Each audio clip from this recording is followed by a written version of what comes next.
महाकुंभ में मुसलमानों पर प्रतिबंध। ऐसा कैसे? हम एक सेकुलर डेमोक्रेसी में रहते हैं। हमारा कॉन्स्टिट्यूशन हर धर्म मत मजहब को बराबर मानता है। मुसलमानों को कुंभ आने से रोकना गलत है, अनडेमोक्रेटिक है, अनकॉन्स्टिट्यूशनल है, राइट विंग की दादागिरी है। अरे भाई रुको जरा, सब्र करो, पूरी बात तो समझ लो, फिर सही और गलत का जजमेंट देना।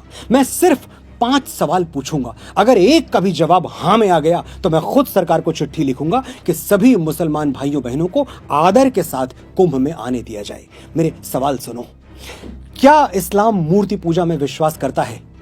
समुद्र मंथन से निकला हुआ अमृत प्रयागराज में छलक गया था, क्या इस थ्योरी को मुसलमान मानते हैं? क्या गंगा यमुना सरस्वती के त्रिवेणी संगम का इस्लामिक लिटरेचर में कोई महत्व है? क्या मुसलमान मानते हैं कि नागा साधुओं के दर्शन से जन्मों के पाप कट जाते हैं? मकर संक्रांति और मौनी अमावस्या का कोई जिक्र क्या इस्लाम में है? 5 सवाल, एक जवाब नहीं। तो फिर मेरे भाई, तुम्हारे लिए कुंभ एक पिकनिक स्पॉट से ज्यादा कोई वैल्यू नहीं रखता, और तुम्हारी ये पिकनिक हमारे लिए 12 वर्षों की लंबी प्रतीक्षा है।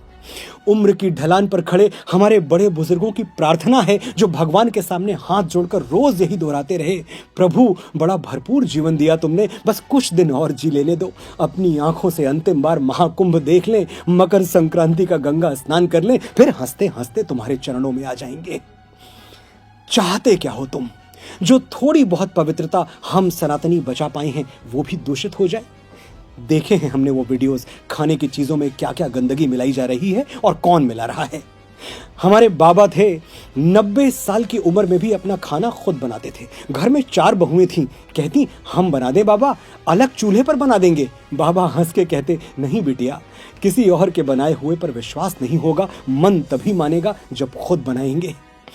ऐसा पवित्र और सैद्धांतिक जीवन जीने वालों को मरते मरते क्या हम किसी का जूठा खिला दें? जिस गंगा के जल में डुबकी लगा के वो निष्पाप होने आए हैं, उसी जल से शुद्धता का विश्वास छीन ले?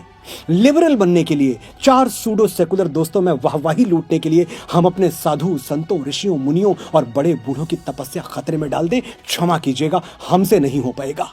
हम इतने कट्टर तो नहीं हैं कि तुम्हारी तरह मक्का के बाहर साइन बोर्ड लगा दें, मक्का ओनली फॉर मुस्लिम्स। लेकिन कुछ बातें बिना साइन बोर्ड लगाए भी समझ लेनी चाहिए। जैसे हम समझते हैं कि मक्का मदीना सिर्फ मुसलमानों का पवित्र स्थल है, इसलिए हमने कभी नहीं कहा कि मस्जिद अल हरम के दरवाजे सनातनियों के लिए भी खोल दिए जाएं। तुम क्यों जिद कर रहे हो भाई? और तुम्हारी जिद हमारे बच्चों को मिसगाइड कर रही है, एक पूरी पीढ़ी गुमराह हो रही है। 33 कोटि देवी देवता हैं हमारे पास, लेकिन हम चादर चढ़ाने दरगाह पहुंच जाते हैं।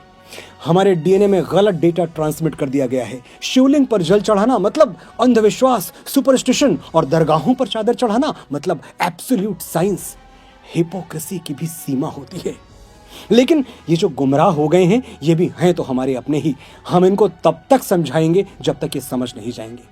और तुम सिर्फ 45 दिन रुक जाओ मेरे भाई, 13 जनवरी से 26 फरवरी तक। फिर कौन रोक रहा है तुम्हें, और तुम कहां रोकने से मानोगे?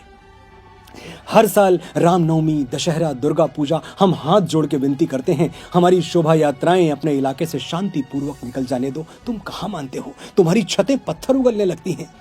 लेकिन महाकुंभ दुर्लभ है, ये अवसर हमें अगले 12 साल तक नहीं मिलेगा, इसलिए ना हम कोई चांस लेंगे और ना किसी की सेकुलर बकवास सुनेंगे। सनातन की सुरक्षा सिर्फ हमारे साधु संतों की जिम्मेदारी नहीं है। हम 100 करोड़ हिंदू सनातन के सिपाही हैं, और हम सिपाहियों ने प्रतिज्ञा ली है 45 दिनों तक तुम्हें त्रिवेणी संगम पर पांव नहीं रखने देंगे। हमारी प्रतिज्ञा का मान रख लो, वरना ये तो जानते ही हो कि अगर हम छत्रपति शिवाजी महाराज के वंशजों ने अपने जुड़े हुए हाथ खोल दिए तो औरंगजेबों को भागने के लिए जमीन कम पड़ जाएगी। सोया हुआ सनातन चैतन्य है, सजग है। वो वक्त कुछ अलग था, ये वक्त कुछ अलग है। जय महाकुंभ, जय संत समाज, हर हर महादेव।